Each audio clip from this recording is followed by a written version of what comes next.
welcome to another edition of Wealthy and Wise. I'm your host, Cort Christie, founder of NCH. Today, we're going to be talking about the top 3 things that every entrepreneur needs to know to be successful. These are the top 3 business success tips, and we got it here coming from Mr. Greg Martin, the president of NCH. Welcome to the program, Greg. Thanks, Cort. Great to be here. All right, now we're ready to be inspired. We're talking the top 3 things that every entrepreneur needs to know about. All right. Well, let's start with it's simple and it's basic, but it is, in my opinion, the most important. If you want to be successful as an entrepreneur, you need to solve pain. What do I mean by that? Maybe that doesn't mean much to our viewers out there. Tylenol, yeah, exactly. You know. People hear pain and they think a lot of different things. But in a business context, pain is either something that's inconvenient, something that's maybe overly expensive, something that's maybe hard or difficult to understand. So I'll give you an example because I just read about this last night. So there's a young lady, went to business school, graduated, was living in San Francisco during COVID. And as most of our viewers know, San Francisco was locked down tight during COVID. So as a single individual, she decided to buy a dog to keep her company while she was working at home. Well, come to find out that her dog had some health challenges, and she realized through doing some research that much of the commercially available pet food was not really going to meet the needs of her dog. And so she started experimenting, doing research and figuring out, well, I wonder if I have this pain point with my dog, meaning my dog is not able to get the proper nutrition to keep him healthy. There are probably a lot of other pet owners out there like me who have that same pain point.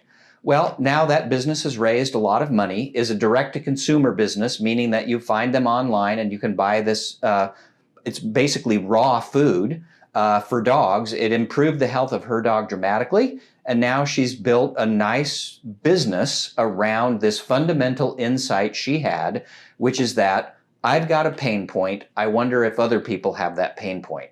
Now, we know that people treat pets like a member of the family. So not only are there millions and millions of households with pets, the people who have pets tend to spend a lot of money to keep their pets healthy and happy. So she found a very large pain point. And the thought that went through my mind is, really? No one had thought of that yet? Like no one had thought of raw dog food to keep a pet healthy? Apparently not. So you never know where an opportunity is going to come from. But again, the key insight is find a pain point. And most of those pain points can come, maybe should come from your own experience. Something that you've dealt with yourself that you have a compelling solution for that you think other people could also benefit from. So that's insight number 1 in how to build an entrepreneurial business. And I think it's fantastic, right? It's like, you're identifying something that you find to be a pain point for you, and then you find out, what it is for a lot of other people too. And you don't have to have a solution for everybody's need, but find a niche. That's her niche. Right. She's in that space. Right. Found out that these animals are going to be happier eating that food, and helped out a whole community of people probably at the end of the day. Yeah, exactly. So that would be number 1. Number 2 is, if you're going to be an entrepreneur, you need to be comfortable with risk, because you've heard it said 1,000 times, there are no guarantees in life. Maybe you've heard it said more than 1,000 times. Maybe when you were growing up, you heard it 1,000 times in your own household. There are no guarantees in life. And an entrepreneur has to be comfortable with shouldering a certain amount of risk. Risk that the business may not go exactly as you had planned. Risk that maybe someone that you had depended on, either as an employee or as a key vendor, maybe they don't keep their promises. Lots and lots of things not just can go wrong, but do go wrong. You started NCH. I'm guessing everything didn't go according exactly to plan. Right. I started a business in 1989 that I ran up until I sold it many years later. Lots and bumps and bruises along the way. If I had been averse to risk, if you had been averse to risk, we likely would have pulled the plug far before we got to our success. And I think a lot of entrepreneurs, particularly first-time entrepreneurs, don't understand the level of risk that they're assuming by starting an entrepreneurial venture, the fact that not everything is going to go according to plan, and that they need to be nimble and agile in responding to the market and to who knows what's going to happen on a day-to-day basis. So if your personality is risk averse, entrepreneurship is probably not the right career choice for you. But for those who are willing to take a risk, who are willing to get comfortable with the bumps and bruises that are going to come, and they're going to come, and use those as learning. You know, I once heard a very wise saying, which is, the only real failure is something that you don't learn anything from. So if you look at every situation, even a negative situation, as an opportunity to learn and then apply that learning, you will be eventually successful at whatever you do, whether that's entrepreneurship or something else. But that's number two. And number three, not everybody Can I mention one thing absolutely. about number two? Yep. You know, risk in business. So we've formed over 500,000 business entities at NCH, and we've seen it all. And you know, many entrepreneurs aren't quite familiar with what you're saying, but the ones that have gotten into business, the ones that have been around for a long time, are very familiar with what you're saying, because it becomes a place you have to get comfortable with. Yeah. And, you know, like you said, being comfortable, being uncomfortable. And what does that mean? It means you're out there exposing yourself day in and day out to a level. You know, there's a responsible way of handling risk. You can't go too far out there where you'll crash and burn.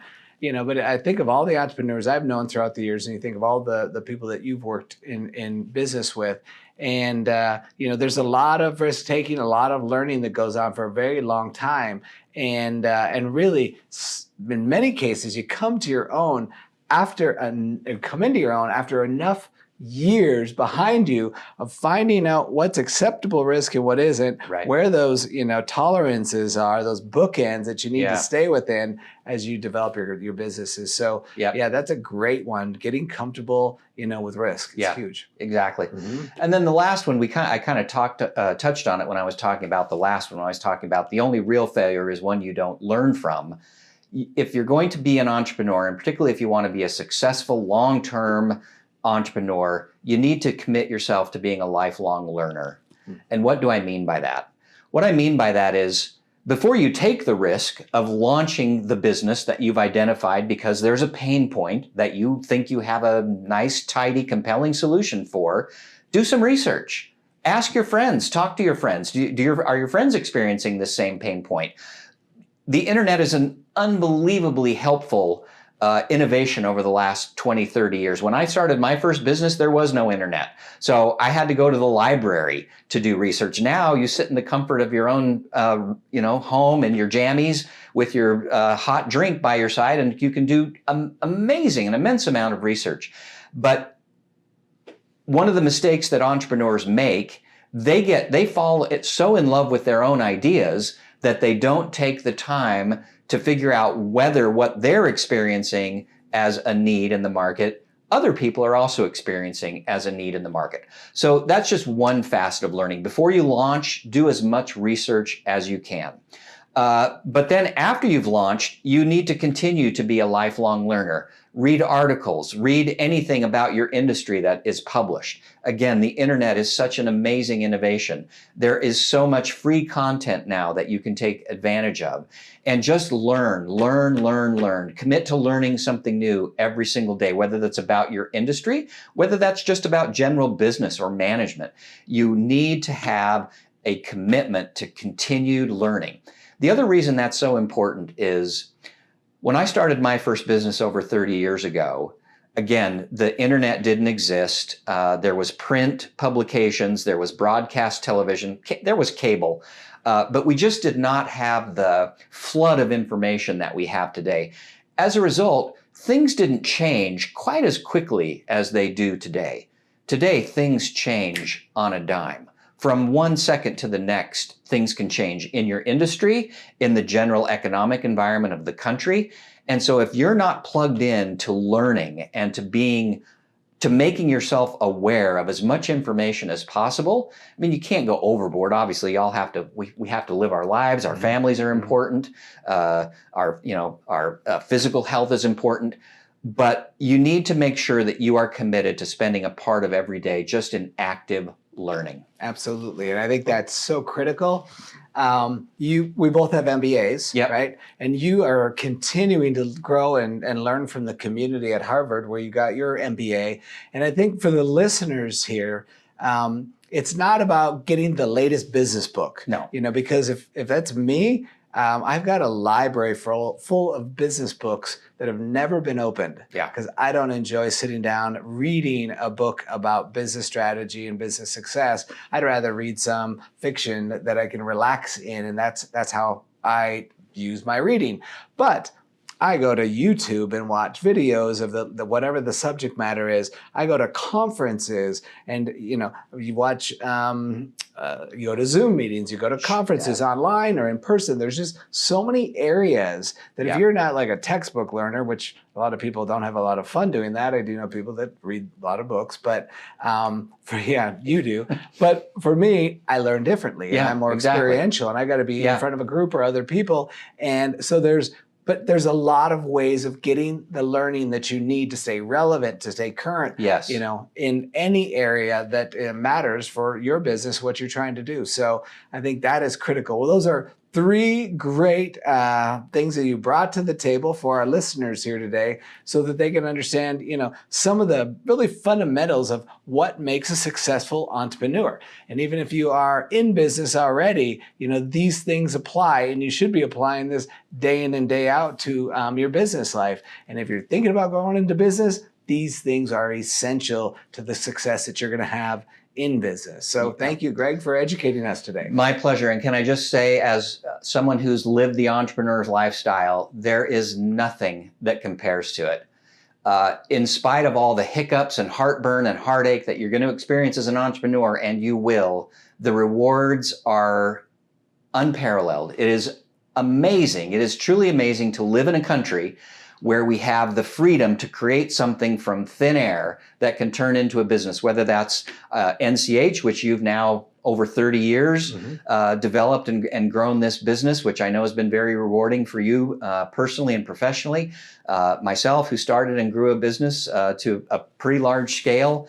It is such a worthwhile and rewarding endeavor to be an entrepreneur. In spite of all of the horror stories and sleepless nights, at the end of the day, creating something is so satisfying and so rewarding. And in the case of NCH, where we're helping other businesses get started, so meaningful. And I hope that for everybody who starts on their entrepreneurial journey as well. Yeah, no, absolutely. It's incredibly rewarding. And I think for those people that, even if you've had a business before or know somebody that got into business and failed in that business, as you mentioned, it's the learning that you got from that failure and what did you do and how did you apply it? And then come back to do it again and come back to do it again.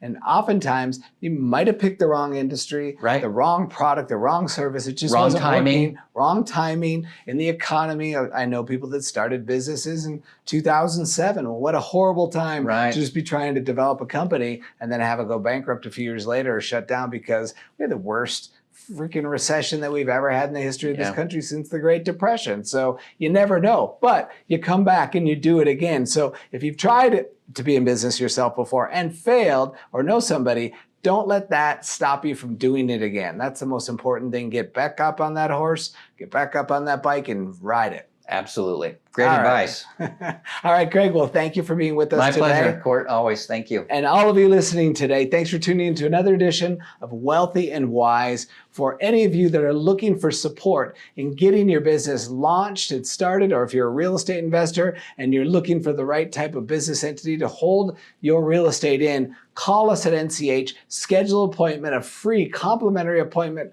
with our consultants that'll help you set the foundation properly for the future success of your business idea. So thanks again for tuning in. Have a great day.